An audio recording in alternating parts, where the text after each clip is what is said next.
우리가 이 땅에 사는 것은 그리스도를 만나 진리를 깨닫고 십자가에 죽고 그리스도의 몸을 얻는 목적에는 아무것도 없습니다. 갈라디아서에서 바울은 우리에게 약속의 자녀가 나오기까지는 아무것도 아닌 다 율법의 세계라고 말씀하셨습니다. 이 약속의 자녀가 이삭과 같은 약속의 자녀들이었고, 이삭과 같은 약속의 자녀들은 이 복음을 듣고 나왔다는 것입니다. 성경은 후사들이 누구냐? 그리스도와 함께한 후사들을 말하고 있고, 히브리서도 천사 또한 부리는 영으로 아들로 구원을 얻는 후사들을 위한 섬김에 보낸 영이라고 하셨습니다. 우리 주님이 골고다에서 고난 받았던 것처럼 우리도 그 영광을 얻기 위해서는 마지막 모리아산에 십자가를 지고 용과 누시파를 완전히 굴복시키고 마지막 하나님의 약속의 성전을 우리가 이루어야 될 것입니다. 하나님의 뜻을 행하기 위해서 이 땅에서 낳고 하나님께로 난 자녀들이 주의 이름을 선포하고 그 교회가 이루어지면 그리스도로 말미암아 주의 이름은 이 땅에 영광을 드러내고 마지막 찬송만을 할 것입니다. 우리가 마지막 이 복음으로 온전히 세워지기까지 모든 누시퍼의 계략은 시시각각 분마다 초마다 우리를 미혹할 것입니다. 우리가 말씀을 가지고 모든 것을 다 능히 이기고 마지막 온전한 하나님의 영광을 드러내는 아들들이 되기를 간절히 소망합니다. 주께서 그렇게 이루어질 줄 믿고 감사드리며 모든 기도 주 예수 그리스도의 이름으로 기도드립니다. 아멘. 예, 지난 시간에 창세기 37장을 공부를 했습니다. 창세기 37장은 요셉 이야기가 시작되는 대목이었어요. 창세기 37장 1절에서부터 4절까지를 보면 이제 야곱은 이제 가나안 땅에 거주를 하면서 살았고, 2절에 보니까 이제 야곱의 약전이 이러하리라. 요셉이 17살 때 소년으로서 그 형제와 함께 양을 칠 때에 그 아비의 첩 비라와 실바의 아들들로 더불어 함께 하였더니 그가 아들의 과실을 아비에게 고하더라. 이제 그 형들하고 같이 사는데 요셉은 특별한 하나님 그 야곱의 사랑을 받았잖아요. 아버지의 사랑. 그래서 아버지 야곱은 요셉을 위해서 3절 4절을 보니까 어떤 옷을 입혔어요? 채색 옷. 이것은 왕권을 나타내는 옷입니다. 요셉은 노년에 얻은 아들. 이 노년이라는 마지막 끝날의 비밀이에요. 그래서 노년에 얻은 아들은 성경에 나와 있는 요셉의 얘기가 아닌 마지막 끝날에 우리 아들들을 두고 하는 말씀인데, 이스라엘이 여러 아들들보다 요셉이라고 하지 아니하고 이스라엘이 여러 아들보다 그를 사랑했다 그랬어요. 야곱의 두 번째 완성의 이름이 이스라엘이잖아. 이거는 성전의 완성에 우리에게 알려주고자 하는 말씀이죠. 이스라엘이 여러 아들보다 그를 깊이 사랑하여서 채색 옷을 입혔다. 4절에 보니까 이제 이 채색 옷을 입힌 것들을 보고 형들이 시기가 나서 그 아비가 형제들보다 그를 사랑함을 보고 그를 미워하여 그에게 인사가 이제 모든 것이 언사가 불편하였다. 이제 이것으로 인해서 아버지가 야곱이 요셉을 사랑하고 채색 옷을 입힘으로 시기와 미움이 이제 일어나는 거죠. 그리고 이제 5장에서부터 이제 37장 3장 5장에서부터 11절까지는 요셉의 꿈 얘기를 하잖아요. 요셉이 이제 두 가지 꿈을 꾸었죠. 하나는 밭에서 곡식단을 묶는데 형들의 단이 요셉에게 절하는 꿈. 이제 두 번째는 해와 달과 11별이 요셉에게 절하는 꿈. 이것은 이제 두 가지를 통해서 우리에게 십자가의 도의 말씀을 가르쳐주는 그리스도를 가르쳐주시고, 해달별을 통해서는 마지막 우리가 성전의 비밀을 알려주죠. 그래서 이 꿈은 요셉이 장차 형제들과 부모 위에 설 것을 암시하고 있어요. 그래서 우리 주님이 그렇게 말씀하셨잖아요. 너는 이제 나보다 더 큰 일을 한다 그랬어요. 십자가에서 죽고 나서 나는 주와 그리스도가 됐고 이 땅에 남은 자가 이보다 더 큰 일을 한다는 거예요. 이것은 뭐냐면 지금 요셉이 장차 형제들과 이 아비보다도 더 위에 설 것을 우리에게 알려주는 마지막 끝날의 아들들에 대한 기록을 우리에게 알려주고 있습니다. 그래서 형들은 이 요셉을 더 미워했고, 아버지 야곱도 이제 이런 얘기를 들었을 때 요셉을 꾸짖었지만 꾸짖은 반면에 그 말을 마음에 두고 생각을 하게 돼요. 이 마음에 뒀다는 것은 뭐예요? 마지막 끝날의 비밀을 안다는 거예요, 야곱이. 그래서 이제 37장 12절에서 이제 36절까지는 형들의 시기로 이제 요셉이 팔려가는 내용입니다. 그래서 12절부터 한번 보겠습니다. 그 형들이 세겜에 가서 아비의 양떼를 칠 때에 13절 이스라엘이 야곱이 요셉에게 이르되 내 형들이 세겜에서 양을 치고 있는데 가서 요셉을 보내면서 보고 오라고 하는 거예요.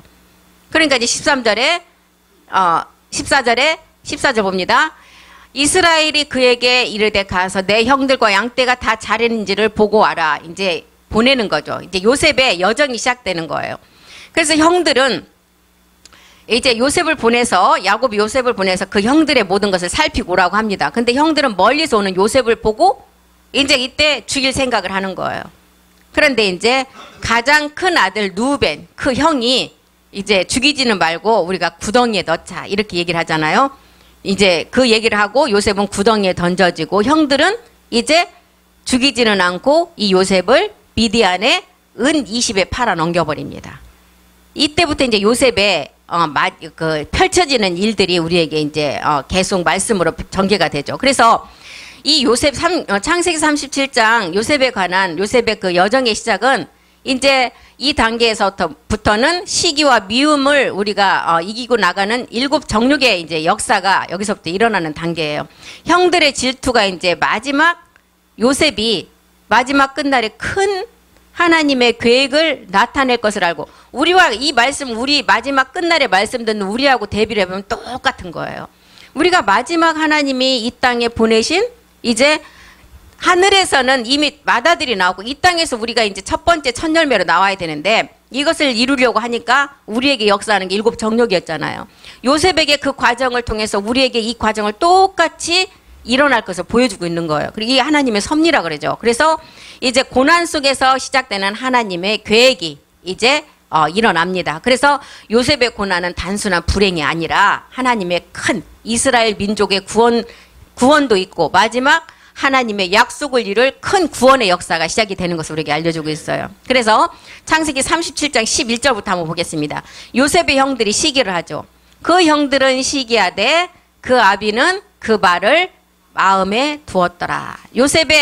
야곱이 요셉의 아들의 말을 마음에 둔 거는 마지막 성전이 완성되는 그 비밀이에요. 형들이 시기를 합니다. 그런데 야곱은 그 형들의 말을 마음에 두었어요. 요셉의 해, 달, 별이 이제 별의 꿈을 통해서 우리가 마지막 실상으로 나타낼 것을 이 야곱은 알고 있는 거예요. 7 정욕이 역사들을 하니까 이 형제들이 요셉을 가만둘 수가 없어요, 이제. 그래서 17살에 이제 13년이라는 시간이 이제 이 가나안의 7 정욕과 싸우는 요셉의 시간이에요. 그래 13년이 지나가야 30이라는 나이가 돼야 돼요. 그래야만이 7 정욕과 싸워서 이제 어떻게 맞춰지는가의 그 내용이 지금 요셉의 37장의 내용입니다. 그래서 야곱이 이제 그 요셉을 미워하는 형들의 말을 마음에 두었다는 것은 갈라디아서 4장 26절이 말하는 멜기세덱의 비밀이에요. 위에 있는 예루살렘 성전의 비밀이잖아요. 사라가 오직 위에 있는 예루살렘 자유자다 곧 우리 어머니 나아지는 비밀이잖아요. 성전의 완성의 비밀. 그래서 아브라함 안에 멜기세덱 주를 보았던 사라가 마지막 완성하는 것이 이제 성전의 비밀이잖아요. 그래서 멜기세덱 주를 보았기 때문에 사라는 이삭이라는 우리가 심어질 씨를 실상의 생명으로 우리 낳아버리잖아요. 그래서 이 씨가 있어야만 우리가 마지막 성전으로 열매를 맺을 수가 있기 때문에. 그래서 창세기 37장 12절로 가보겠습니다. 그 형들이 세겜에 가서 아비의 양떼를 칠 때 이 세겜은 이제 가나안 땅의 그 희 족속을 의미하고 있죠. 은사주의 막 진흙탕 싸움할 때 이제 세겜이. 근데 세겜, 도단, 헤블론 이 땅의 의미가 우리에게는 또 복음으로 알려주고 있습니다. 이제 조금 뒤에 말씀드릴게요. 13절에 보면 37장 13절에 보면 이스라엘은 성전, 집, 그 다음에 엘베드를 우리에게 의미하잖아요. 이스라엘이 요셉에게 이르되, 요셉은 더해지는 비밀이에요. 갑절, 변동의 몸이죠. 요셉에게 이르되 내 형들이 세겜에서 양을 치지 아니하느냐, 은사주의로 모든 것이 있는 가나안의 7 정욕 가운데서 그런 일을 하고 있지 않느냐 이걸 물어보는 거예요. 요셉이 아비에게 대답해 뭐라 그랬어요? 내가 그리하게 했다. 이거를 보고 오라 그랬을 때 이제 요셉은 이제 그 고난이 시작이 되잖아요. 그래서 여기서 나오는 이제 헤브론이 나옵니다. 헤브론이 나오고 세겜이 나오고 도단이 나와요. 헤브론이라는 것은 하나님이 요셉을 부르는 시작이에요. 그 의미가 있어요. 지역을 말하는데 헤브론이 나오고 세겜이 나오고 도단 이 단계로 갑니다. 세겜은 뭐예요? 세겜은 이제 요셉이 이 말씀, 아버지의 말씀을 들었을 때 결단을 하고 순종을 해서 하나님의 약속이 시작되는 자리로 나아가는 게 세겜의 자리예요. 그리고 도단은 이제 하나님이 위기 속에서도 이 말씀을 지키니까 마지막 이제 온전함으로 지켜주는 그 상징을 도단이에요. 그래서 요셉의 여정에 이 헤브론, 세겜, 도단의 비밀이 셋의 지명을 통해서 나오잖아요. 그래서 요셉의 길은 이제 아버지 신부로부터 시작해. 아까 보냈잖아요. 뭐를 하고 있는지 가서 보고 와라. 사실 이게 이제 하나님의 계획 속에서 요셉을 첫걸음을 내딛게 하는 순서예요. 그래서 37장 14절에 보니까 이스라엘이 그에게 이르되 가서 내 형들과 양떼가 다 잘 있는 여부를 보고 돌아와 내게 고하라 하고 그를 헤브론 골짜기에서 보내매 이에 세겜으로 가니라. 헤브론 나왔잖아요. 헤브론 뭐라고요 제가? 하나님의 부르심의 시작 지점. 그 다음에 세겜은 이제 하나님의 약속이 이제 여기서부터 발을 내디르니까 이제 결단을 하고 순종을 하니까 여기서부터 하나님의 약속이 이제 펼쳐지는 지점이에요. 그 도단에서는 이것을 완전하게 마지막 약속으로 이제 이루어지는 그런 의미입니다. 그래서 이렇게 이제 헤브론이 나왔죠. 헤브론으로 가서 헤브론 골짜기에서 보내매 이에 세겜으로 가니라. 그 다음에 세겜은 이제 세겜이라는 이름 자체는 어깨와 짐이라는 뜻이래요. 짐을 매는 자리. 그러니까 결단을 하고 순종을 하게 되면 어깨에 지어지는 짐이 뭐예요? 우리가 7 정령을 이기는 짐이 있잖아요. 엄청난 짐이잖아요. 우리는. 그런데 지금 이제 여기로 헤브론으로 해서 이제 보냈는데 요셉이 세겜에 이르렀으나 형들을 찾지 못했어요. 그런데 이제 형들을 찾지 못했는데 어떤 사람들이 도단으로 인도를 합니다. 도단으로 이제 갔다고 얘기를 해줘요. 이것이 우연처럼 보이는 것 같지만 하나님이 이제 여기서부터 또 인도하는 큰 섭리가 있어요. 그리고 세겜은 우리가 그리심산과 에발산의 저주 이런 말씀 들었잖아요. 그리심산은 축복이고 에발산은 저주인데 이 세겜은 어디에 있는 지형에 속해 있느냐. 세겜은 그리심산과 에발산 저주 사이에 위치하는 지형이래요. 그러니까 여기서 순종하느냐 여기서 불순종하느냐 축복의 자리냐 저주의 자리냐를 가려내는 게 세겜의 의미도 있어요. 지형으로도 말씀을 해주지만. 그래서 이 에발산과 그리심산과 에발산이 신명기와 여호수아에서 나와요. 그래서 세겜에서 이제 야곱이 보냈을 때 요셉이 하나님의 말씀에 순종할지 불순종할지를 선택하는 중간 지점이라는 의미가 세겜이에요. 우리가 막연하게 이제 말씀을 들을 때 세겜으로 갔다. 헤브론에서 세겜으로 갔다. 도단은 이런 의미가 이런 뜻을 가지고 있어요. 헤브론은 하나님 말씀이 시작되는 지점이에요. 이제. 그래서 이제 시작은 뭐예요? 마지막 약속이 있기 때문에 시작을 하잖아요. 그런데 시작하는 마지막 결승지까지 가기는 반드시 중간 지점 있잖아요. 그게 세겜과 도단이라는 거예요. 그래서 아브라함이 이제 창세기 12장에 보면 아브라함이 가나안 땅에 들어와서 하나님께 제단을 쌓은 것도 세겜이에요.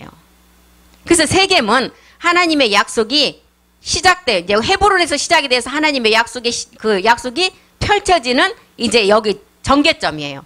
그래서 야곱과 세겜을 보면 야곱이 라반을 떠나서 가나안에 돌아와 정착했던 곳 중에 하나도 그것도 세겜이었어요. 창세기 33장에 나오죠. 그리고 또 세겜이라는 것은 또 어떤 사건이 있었느냐. 레아가 난 딸이 있었잖아요. 디나 사건. 여기서 세겜 사람 하몰을 통해서 강간이 일어났던 곳이 이 세겜이에요. 그래서 야곱은 세겜 땅에다가 제단을 쌓고 여기서 이스라엘의 하나님은 오직 한 분이신 하나님이라고 불렀던 엘로의 이스라엘이라고 불렀던 그 지점이에요. 이 세겜 이런 지점입니다. 그리고 이제 요셉이 이제 만약에 마지막 출애굽 후 가나안에 들어온 이스라엘 자손들을 요셉의 유고를 세겜에다 장사를 해요. 세겜은 그래서 조상들의 신앙을 어떤 분들의 신앙을 기억하는 장소다 이렇게 얘기를 하시더라고요. 여호수아에서도 가나안 정복 후에 세겜에서 이제 사람들이 모여서 하나님 율법도 낭독을 하고 언약을 새롭게 하는 장소가 또 세겜이었어요. 이런 의미가 있습니다. 그래서 이제 창세기를 제가 이제 또 새롭게 보니까 아브라함이나 이 야곱이나 이 자기 부인이나 누가 죽었을 때 우리는 죽었을 때 그 죽음 자체에 슬퍼했는데 이분들은 무덤 사는데 굉장히 돈을 많이 주고 무덤을 굉장히 중요하게 여겨요. 그래서 내가 이거 무슨 의미일까 봤더니 무덤의 의미가 뭐냐면 무덤 속에 들어가야 부활이 있는 마지막 그 생명 때문이에요. 그래서 무덤을 돈을 엄청나게 많이 주고 좋은 자리를 사더라고요. 아브라함도 마찬가지고 사라 묻을 때도 마찬가지고 요셉도 그렇고 야곱도 그렇더라고 보니까. 그래서 이 무덤이 그 히브리어로다 이제 글은 모르는데 이제 찾아봤어요. 그랬더니 그 이스라엘 민족들은 무덤 죽었을 때 그 무덤을 굉장히 중요시하는 게 뭐냐면 이분들의 뜻은 잘 몰라요. 모르는데 마지막 죽음 후에 무덤에 들어간 후에 부활이 있다는 이 부활의 생명 때문에 무덤을 가장 비싸게 주고 좋은 자리를 택한대요. 매장지를. 이런 의미가 있더라고요. 그래서 이제 그 솔로몬도 기름 부음을 받은 곳이 세겜이에요. 이 세겜이라는 장소였어요. 그래서 또 이제 북이스라엘과 남유다가 갈라지는 그 지점도 세겜에서 갈라졌어요. 이렇게 세겜이 하나님 의미가 있는 지형도 말하지만 어깨와 이 등에 아주 무거운 짐을 진다는 의미도 있더라고요. 이 세겜이라는 뜻이. 그래서 야곱이 이제 요셉의 형들을 세겜에서 양을 잘 치고 있는지 이렇게 이제 보냅니다. 이것부터 시작이 됩니다.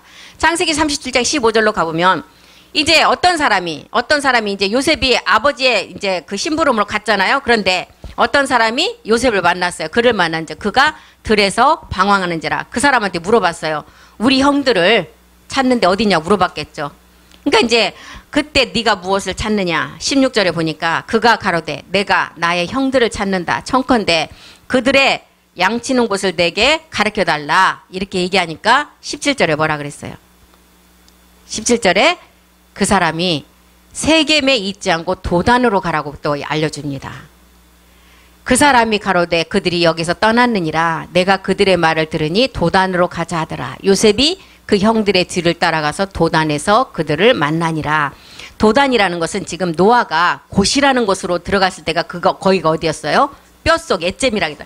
그 단계를 들어가는 단계를 우리에게 말해주고 있어요. 그래서 요셉에게 채색옷을 입혔다는 것은 마지막 왕권의 뜻이기 때문에 야곱에게 가장 많은 사랑을 받고 지금 요셉에 가는 과정이 마지막 도달하는 곳이라는 거예요. 이 성전의 비밀, 마지막 뼛속으로 들어가는 그 비밀. 이걸 지금 우리에게 창세기 37장을 통해서 다 단계별로 알려주고 있습니다. 그래서 요셉은 다시 애굽으로 들어가서 이제 왕권 안의 생명을 형들에게 전해줘야 되잖아요. 아직 온 인류의 출애굽은 이루어지지 않았지만 지금 우리의 마지막 추수의 제사장들의 출애굽은 이미 시작이 됐잖아요. 모든 백성의 출애굽은 아직 일어나지 않았지만 우리의 출애굽은 지금 일어났어요. 그래서 추수의 종 자녀들만이 지금 이 복음을 듣고 그 시간을 준비하고 있잖아요. 그래서 요셉도 다시 애굽으로 들어가고 모세도 다시 호렙으로 올라간다는 기록을 하는 것입니다. 이런 내용 때문에. 그래서 이제 유다 안에 있는 왕권의 생명을 가지고 나왔기 때문에 이제 요셉 이 생명체를 형들에게 이제 전해줘야 돼요. 그래서 도단에 내려가서 몰려있는 아들이 있는 반면 유다 요셉처럼 아둘람으로 가는 자도 있다는 거예요. 이제 도단이 나오죠. 도단은 아까 고난을 통해서 하나님의 섭리가 이제 하나씩 이루어지는 장소에 이기 속에서도 하나님이 지켜주신다는 의미도 갖고 있어요. 도단이라는 뜻은. 그리고 도단은 가장 이스라엘의 그 풍요로운 초원의 도시라고도 말한대요. 여기를. 그래서 물과 목축이 가장 왕성하게 이곳에서 일어났대요. 그래서 족장들이 많이 사는 지역이 이 도단이라는 곳이래요. 그래서 요셉의 사건이 이제 17절부터 나오잖아요. 17절부터. 그 사람이 가로되 그들이 여기서 떠났느니라. 내가 그들의 말을 들으니 도단으로 가자 하더라. 요셉이 그 형들의 뒤를 따라가서 도단에서 그들을 만나니라. 그래서 이제 도단에서 요셉의 인생에서 이제 고난이 시작되죠. 하나님의 섭리가 본격적으로 이제 여기서 일어나서 이제 13년이라는 시간을 마치면 이제 요셉은 이제 총리가 되는 겁니다. 이렇게 지금 도단에서 그들을 만나니라. 도단에 이제 가서 마지막 우리가 일곱 정력의 뱀의 길, 뱀들과 우리가 싸우는 그 짐승, 그들과 싸우는 우리가 이제 마지막 능선 있잖아. 이것을 지금 요셉에게도 그대로 일어납니다. 그래서 도단으로 가는 요셉에게 일이 벌어지잖아요. 그럴 때 우리는 한 번에 십자가를 지는 하나님의 형상대로 하나님 우리를 지으신 목적은 하나님을 나타내기 위함이에요. 그렇기 때문에 이제 이때는 우리가 어떻게 해야 돼요?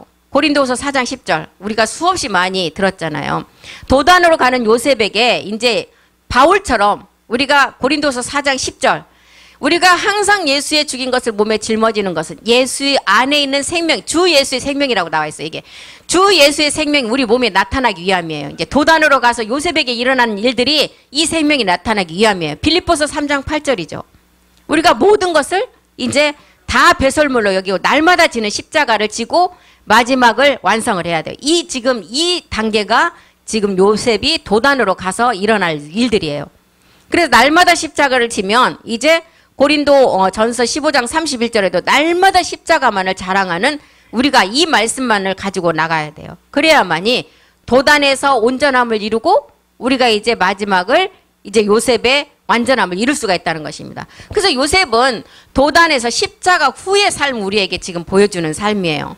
이 기간이 13년의 시간을 이제 우리 몸에다가 창세전의 아버지의 말씀을 채워서 이 고난이 요셉에게도 출발이 되었고 우리에게도 지금 출발이 되어서 지금 하나님이 보시기에 어느 지점까지 왔는지 확실히는 모르지만 우리가 초입은 아니고 거의 중간은 지났다고 봐요. 지금 우리가 생각하기에는.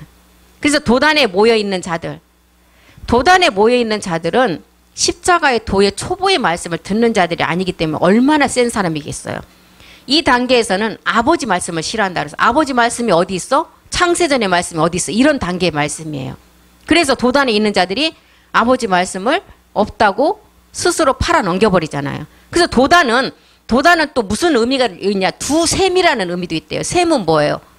맑은 물이 있는 말씀이잖아요. 그래서 이거는 두샘이라는 것은 두 개의 우물의 말씀인데 창세전의 말씀이 우리 안에 마지막 우리에게 들어오는 말씀. 창세전의 말씀이 이 땅에서 우리 안에 들어오는 두샘의 말씀이라는 거예요. 그래서 도단은 성경 속에서 고난을 통한 하나님의 섭리, 위기 속에서 하나님이 우리를 지켜준다는 의미를 가지고 있어요. 이런 상징적인 지명입니다. 도단은. 그래서 야곱의 아들 요셉이 형들을 찾아서 세겜에 갔으나 만나지 못하고 이제 어떤 사람이 도단으로 갔다니까 도단으로 가서 이제 요셉은 도단에서 형들에게 붙잡혀서 은 20에 팔아 넘겨버려요. 요셉을. 그래서 도단은 요셉의 고난과 하나님의 이제 섭리가 시작되는 지점이라 그랬죠. 그래서 우리가 지금 가는 창세기 37장의 내용이 헤브론을 출발해서 세겜으로 갔다가 도단에 가서 이제 형들에게 팔려서 마지막 이제 애굽으로 들어가서 이제 총리가 되어서 마지막 형들에게 백성들에게 이 복음을 우리가 그들하지 않은 10분의 1을 추수하는 그런 과정이에요. 지금 이 과정이 이렇게 헤브론 부르심의 시작이 되어서 세겜에 이제 우리가 순종을 하느냐 거부를 하느냐 에발산의 저주냐 그리심산의 축복이냐를 우리가 그거는 스스로가 내려야 돼요. 우리에게 자유의지를 주셨기 때문에 누가 시켜서 하는 것이 아니라 우리 본인 스스로가 이것을 결단하고 이제 우리가 도단으로 내려가야 됩니다. 요셉처럼.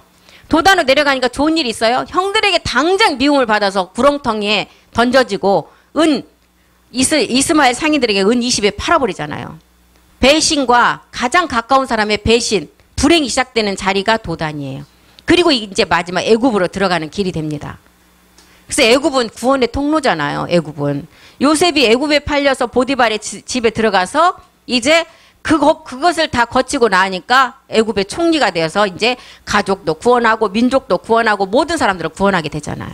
이 장면이 지금 창세기 37장의 내용이잖아요. 재밌죠? 그냥 볼 때 몰랐을 때는 굉장히 어려운 말인데 이런 내용을 이런 흐름을 알고 보니까 재밌는 내용이에요. 요셉이 지금. 그래서 이제 도단에서 고난의 시작과 이제 하나님의 섭리가 시작이 됩니다. 그래서 창세기 37장 18절로 가보겠습니다. 요셉이 그들이 가까이 요셉은 마지막 더해짐의 아들 끝날의 아들들이에요. 우리 요셉이 그들의 형들이 있는데 가까이 오기 전에 그들이 요셉이 그 형들이 멀리서 보고 이제 벌써 마음에 죽이기를 깨요. 예. 그러니까 우리가 지금 이 말씀을 듣는 가운데 얼마나 보이지 않는 뭐 우리가 시시콜콜 말하지 않아도 가정에서 내 주위에서 내가 속한 또한 그룹에서 시기 질투가 말도 없이 많아요. 이런 걸 지금 의미하고 있는 것입니다. 요셉을 멀리서 형들이 바라보면서 아 저거 온다 이거 죽여버려야 되겠다. 자기 친형제인데도 19절 보겠습니다. 서로 이르되 야 꿈꾸는 자가 온다. 우리가 다 저랬다고 했잖아. 그러니까 형제가 아니에요. 이때는 저걸 어떻게 해야 되냐. 20절 한 구덩이에 넣어버리고 짐승이 잡아먹었다고 하자. 이렇게 하는 거예요. 요한복음 사도 요한이 3장 12절에 그랬잖아요. 내가 직접 와서 너희에게 하늘의 일을 말을 해도 너희가 믿겠느냐. 그런데 하물며 이게 땅의 일인데 너희가 믿겠냐고 했어요. 내가 땅의 일을 말하여도 너희가 믿지 않으냐거든. 하물며 하늘의 일을 말하면 어떻게 믿겠느냐. 너희가 같이 지금 한솥밥을 먹고 사는 사람들 가운데도 내가 얘기를 하면 안 믿는데 하늘의 일을 하면 너희들이 믿겠냐는 거예요, 지금. 그래서 창세기 31장 20절로 가보니까 야, 꿈꾸는 자가 온다. 자기 동생인데도 꿈꾸는 자라고 하잖아요. 그래서 지난번 제가 어제 예배 가운데도 말씀하셨듯이 우리의 원수는 누구라고요? 집안 식구라 그랬어요. 가장 가까운 집안 식구. 우리의 원수가. 그러니까 지금 요셉의 원수도 누구예요? 형들이에요. 같은 아버지의 씨를 갖고 나온 그 한 형제인데도 꿈꾸는 자가 온다고 죽이자고 하잖아요. 자, 그를 죽여 한 구덩이에 던지고 우리가 말하기를 이 자가 악한 짐승이 잡아먹어서 아버지에게 이제 그 채색 옷에다 그걸 갖다 주고 이제 짐승에게 죽었다고 말하자. 이렇게 지금 꾸미는 거예요. 그 꿈이 어떻게 되는 것을 우리가 볼 것이다. 마태복음 15장 14절에 보면 소경을 인도하니까 어떻게 돼요? 다 같이 둘 다 구덩이에 빠져 죽어요. 소경된 인도자여 어찌하여 하루살이는 걸러내고 약대는 삼키느냐고 했어요. 소경이 소경을 인도하면 둘 다 구덩이로 빠져서 죽어요. 또 다시 창세기 37장 21절로 가봅니다. 누벤은 마지막 그 레아가 낳았던 첫째 아들이잖아요. 누벤 뜻은 어떻냐면 야, 마지막 신의 후사를 봐라. 누가 신됨을 알아라. 이 말씀을 안 자였어요. 누벤은. 그래서 누벤이 듣고 요셉을 그들의 손에서 구원하려고 뭐라 그랬어요? 우리가 그 생명만은 해하지 말자. 그 생명만은 건드리지 말고 그냥 구덩이에 넣고 죽었다고 하자. 이렇게 지금 그래도 누벤은 말하는 거예요. 이 생명이 어떤 생명이기 때문에 마지막 그리스도의 몸 반석 교회가 될 생명이기 때문에 이 생명은 요한복음 6장 63절이 말하는 살리는 것은 영인데 이 영이 완전한 몸이 있는 영이라 그랬어요. 그렇기 때문에 이 생명을 손대지 말자는 거예요. 고전 15장 45절이 말하는 마지막 멜기세덱 주 안에 있는 살려주는 영의 그 마지막 완전한 몸의 생명이에요. 이 생명이기 때문에 누벤이 뭐라 그랬어요? 죽이지는 말고 우리가 구덩이에 넣어서 죽었다고 하자 이렇게 하는 거예요. 창세기 37장 22절 또 가보겠습니다. 누벤은 마지막 아들 그 후레사를 보고 너희가 신됨을 알아. 이사야서 41장 23절에 그 말씀이 나오잖아요. 너희가 마지막 말씀, 하나님 말씀을 쫙 펼쳐보니까 마지막 끝날에 요셉과 같은 사람들이 신의 후사가 될 것이라는 것을 알고 안 자가 지금 누벤이에요. 그래서 후레사를 진술해 보니까 너희가 신됨을 알 것이다. 이 뜻이 지금 누벤인데 누벤이 뭐라고 했어요? 또 그들에게 이르되 피를 흘리지 말라. 그를 광야 그 구덩이에 던지고 손을 그에게 대지 말라 하니 이는 그가 요셉을 그들의 손에서 구원하여 그 아비에게로 돌리려 함이니라. 마지막 그 아비에게로 돌리는 것은 신의 후사가 되신 우리의 그 신은 하나님이기 때문에 우리가 신의 아들이잖아요. 말라기 4장 6절이잖아요. 아비의 마음이 마지막 끝날에는 누구에게? 자녀에게.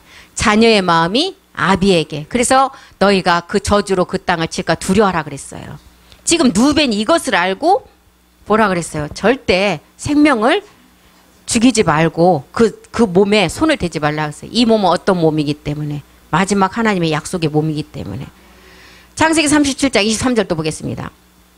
요셉이 형들에게 이르되 그 형들이 요셉의 옷 곧 그 입은 채색 옷을 벗긴다. 채색 옷은 왕권을 의미하는 거고 마지막 이 채색 옷을 벗긴다는 것은 마지막 아들들이 얻을 몸을 못 얻게 하는 것을 말하고 있어요. 채색 옷을 벗긴다는 것은. 누시퍼의 계략을 말하고 있어요. 지금. 마지막 누시퍼의 이 계략이 우리에게도 있을 것을 말해주는 거예요. 그러니까 항상 이제 우리는 이런 말씀을 들을 때 이 말씀을 내 몸에다 대비를 해봐야 돼요. 왜요? 요셉이 지금 성경에 나오는 요셉을 말하는 것이 아니라 끝날의 요셉들에게 말하기 때문에. 그래서 이 채색옷은 제비 뽑은 속옷의 의미잖아요. 특별 소유로 우리를 택한 자들이에요. 어떻게? 백성으로 택한 것이 아니라 창세전에 우리를 택해서 아들들로 삼기 위한 이 채색 옷이에요. 그래서 우리는 제비 뽑은 속옷의 의미를 가진 자로서 이 속옷은 왕권의 상징이에요. 상속자의 세계예요. 그래서 37장 24절로 가보겠습니다.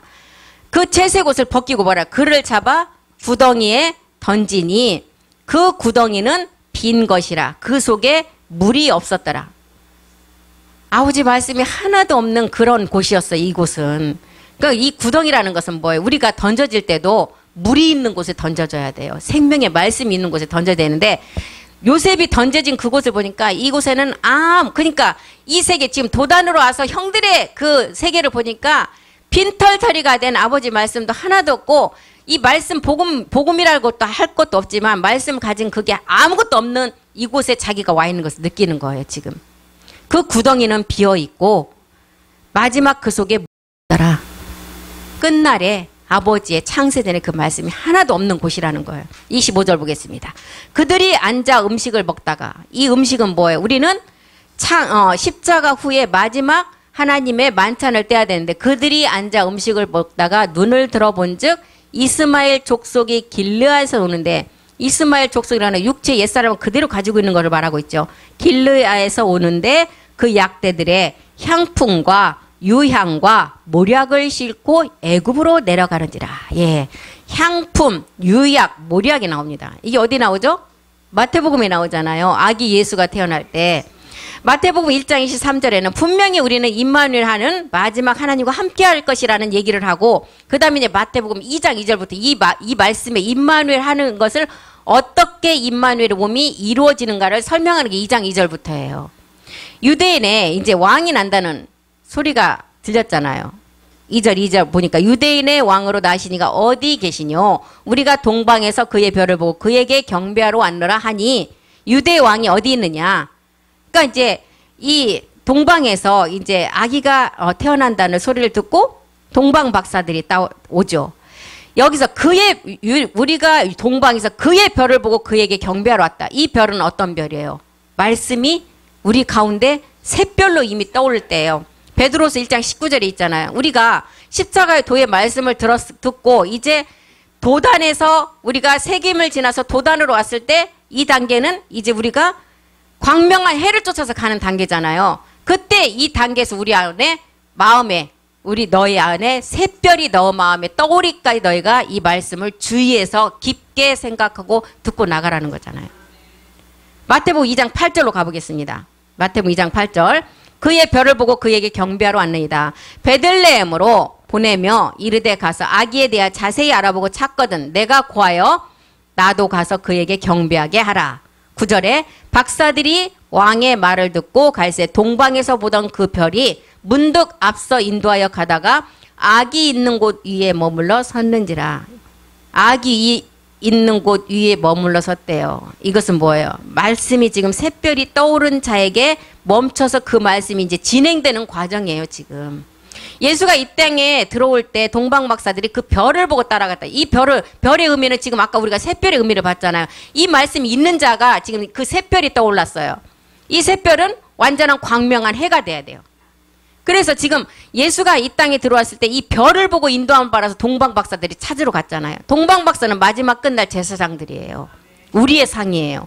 이 동방 박사는 하늘에 뜬 별을 보고 가서 육신인 예수를 그림자로 만났어요. 육신인 예수를. 우리는 실상에 우리가 하나님의 영의 순환의 몸을 가지고 우리가 실상으로 나타나야 돼요. 이걸 지금 우리에게 말해주는 것입니다. 그래서 여기서 이제 향유와 모략 이제 이런 게 나오죠. 그래서 동방 박사들은 육신으로 온 예수 그리스도를 만난 자들이고 하나님의 아들들은 마지막 끝날에 나타날 자를 말하고 있어요. 우리가 실상의 몸으로 만날 자예요. 그래서 이제 마태복음 2장 9절이 말하는 성경책에서는 예수 그리스도가 아들이지만 마지막 주의 책임은 우리라고 그랬잖아요. 여기 아기 예수가 예수님을 지칭하는 것이 아니라 마지막 우리를 지금 지칭하고 있습니다. 그래서 10절에 보니까 저희가 별을 보고 가장 크게 기뻐하고 기뻐하였더라. 별이 머문 자리에 이제 그 말씀이 샛별이 떠오른 자에게 이제 그 집에 들어가는 말씀이에요. 2장 11절 보겠습니다. 이제 10절에 말하고 11절에 바로 집이 나와. 이 집은 뭘 의미해요? 성전의 의미예요.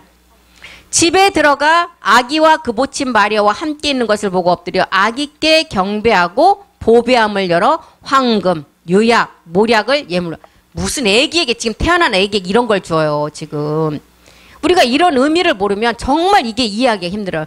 아기 별이 이제 우리에게 샛별의 말씀으로 떠올라서 마지막 아들로서 완성이 되는데, 예수가 태어나는 곳에 동방박사가 찾아가서 그 별이 머문 곳에 그 말씀이 있는 마지막 우리들에게 이 말씀이 머물러서 샛별의 말씀이 이제 완전한 광명한 해로 머물 곳이 어딘가를 지금 동방박사들이 찾아가는 거예요.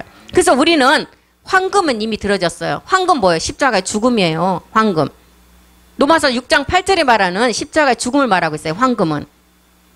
한번 보겠습니다. 아기께 경배하고 이 예물을 드린 게 황금, 유향, 모략을 드렸대요. 만일 우리가 그리스도와 함께 죽었으면 또 그와 함께 살 줄을 믿노라. 이게 지금 황금이 우리는 이미 드려졌어요. 우리에게는 그리스도로 율법의 마침이 되었어요. 이게 지금 황금이고, 유황은 이제 번제예요. 번제. 십자가 죽음 후에 소제로 드려지는 거예요. 소제는 곡식을 빻아서 드리기 때문에 제사장만 드릴 수가 있어요. 대사장만. 그래서 이거는 지금 백성의 지금 이 단계에서는 아들들만 드리는 예물이에요. 유황. 곡식을 다 빻는다는 거예요. 나의 7 정욕까지, 생각과 모든 것까지, 모든 걸 다 빻아서 드린다는 거예요. 이걸 말하고 있어요.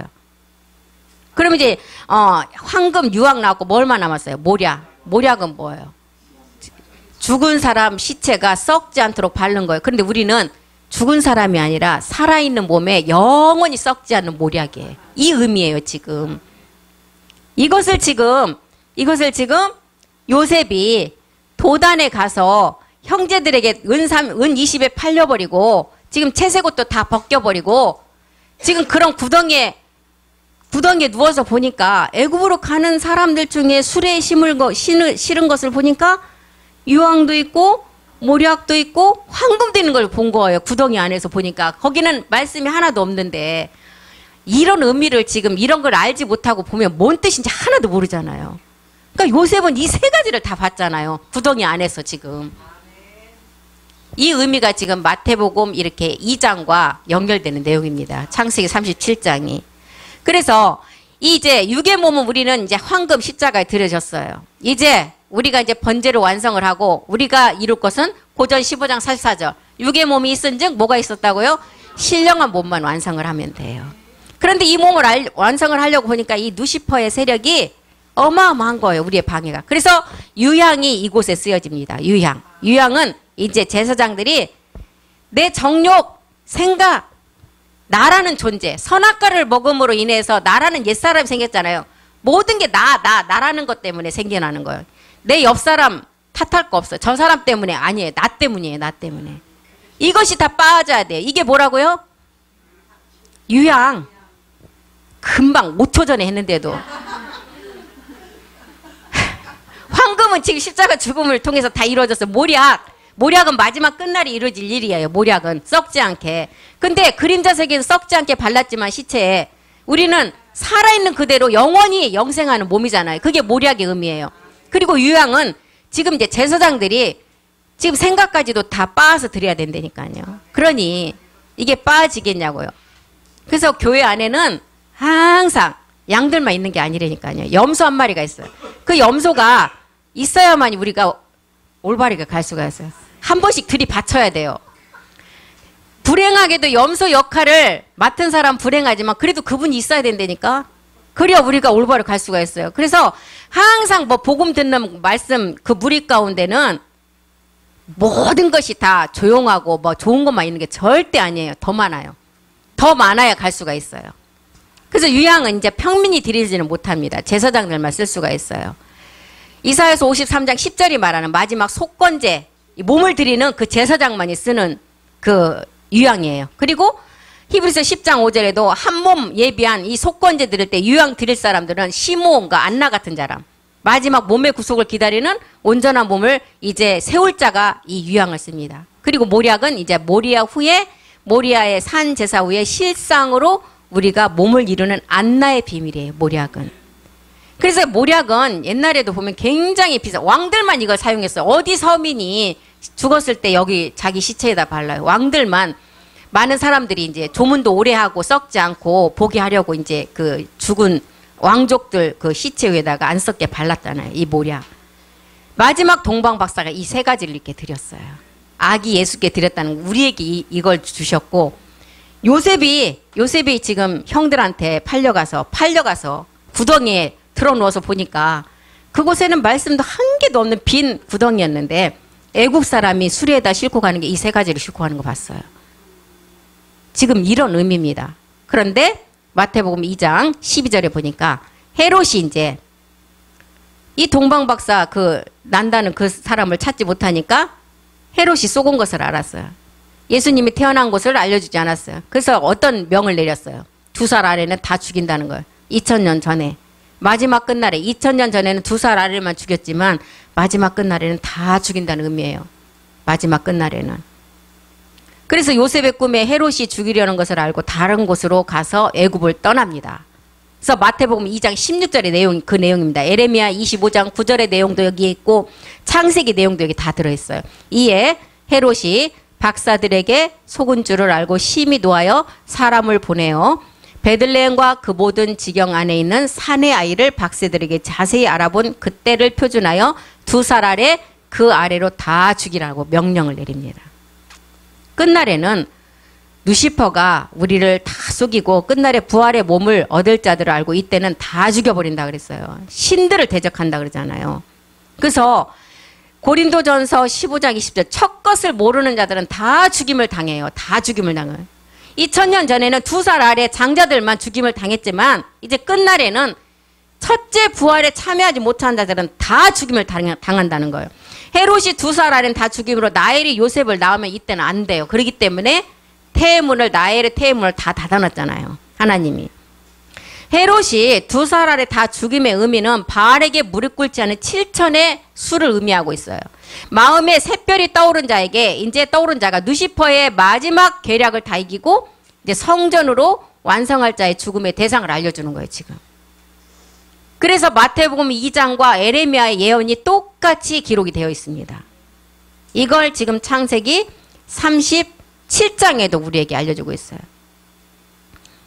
근데 진짜 시간이 많이 갔네. 목사님 끝났다고 그러는데 다음 시간에 이 마태복음 2장 내용을 다시 한번 공부를 하겠습니다. 재밌죠? 예.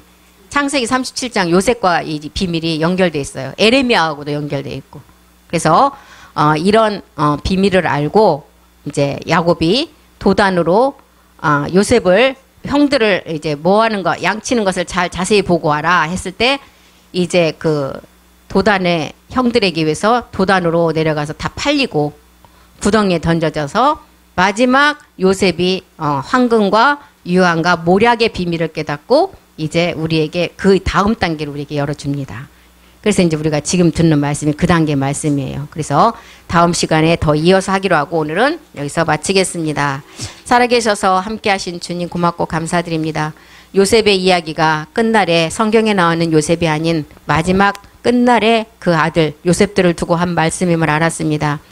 우리가 마지막 끝날에 우리 주님이 골고다에서 고난을 받았던 것처럼 우리도 그 영광을 받기 위해서는 마지막 모리아산의 십자가를 지고 끝까지 인내하여 용과 누시퍼를 완전히 굴복시킴으로 마지막 성전을 완성하게 될 것입니다. 하나님의 뜻을 행하기 위해서 이 땅에 보내심을 받았고 하나님께로 난 자가 마지막 교회로 완성된 자라고 하셨습니다. 오늘 또 주 예수 그리스도의 이름으로 우리가 주의 이름을 찬송하는 그런 찬미의 제사만을 드리는 자들이 되기를 간절히 소망합니다. 주께서 우리의 모든 것을 인도하시고 우리가 이 말씀을 잘 채워갈 수 있도록 거룩한 성령의 사역이 우리 안에서 이루어질 수 있도록 주님께서 우리를 이끌어 주시옵소서. 주께서 하실 줄 믿고 감사드리며 모든 기도 주 예수 그리스도의 이름으로 기도드립니다. 아멘. 수고하셨습니다.